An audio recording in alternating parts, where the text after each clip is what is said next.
বিরতির পর আমরা আবার চলে এসেছি। এখন আমরা আছি আমাদের আজকের অন্যতম স্পট ইদ্রাকপুর কেল্লার ভেতরে। এটি হচ্ছে কেল্লার ভেতরের অংশ এবং এ পাশে আমাদের মুমিন গ্রুপের সম্মানিত সদস্যরা আছে। এই যে আমাদের আইফোনওয়ালা সজীব স্যার, যার আইফোনের চার্জ ইতিমধ্যে শেষ হয়ে গেছে। এরপর আমাদের এই যে পীর সাহেব, আমাদের মহি আজকে আমাদের সাথে প্রথমবার আমাদের ট্যুরে আসছে। মহি, তোমার কিছু বলার আছে আজকে সংক্ষিপ্ত ট্যুর নিয়ে? বা জি, আমাদের ট্যুর খুবই ভালো লাগছে এবং আমাদের বন্ধু আমাদের সাথে থাকার জন্য বা সঙ্গ দেওয়ার জন্য আমরা তার প্রতি কৃতজ্ঞ। আচ্ছা, এ পর্যায়ে আমাদের সামনে এখন মুমিন আসছে, আমাদের প্রধান মুমিন। তার অনেক কিছু বলার আছে মনে হচ্ছে, তার চেহারা দেখে বোঝা যাচ্ছে। মুমিন, হ্যাঁ তুমি কিছু বলতেছো? হ্যাঁ মুমিন বলো।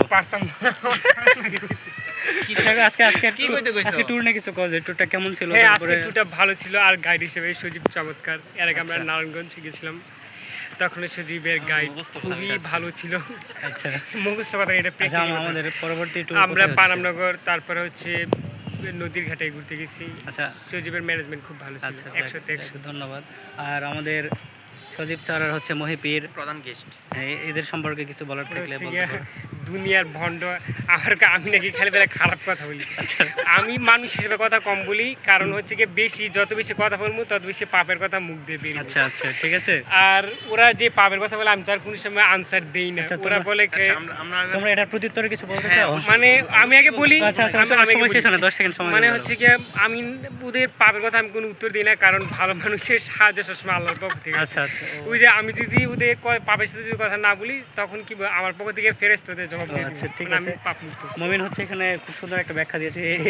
এই বিষয়ে তোমাদের মতামত জানাতে পারো? যাক, সবসময় আমরা জানি যে অসত্যকের কথা মধুর হয়।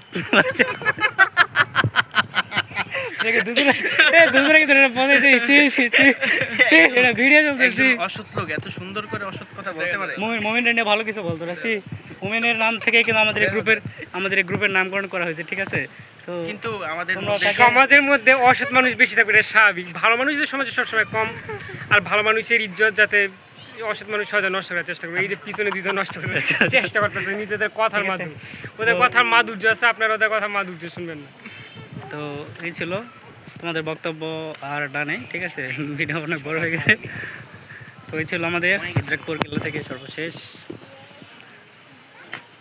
আজকে সন্ধ্যার মধ্যে আমরা সব স্পটগুলো দেখা শেষে আমরা রওনা দেবো ঢাকার উদ্দেশ্যে ইনশাল্লাহ। তো এই ছিল আজকের পর্ব। ধন্যবাদ সবাইকে, টাটা।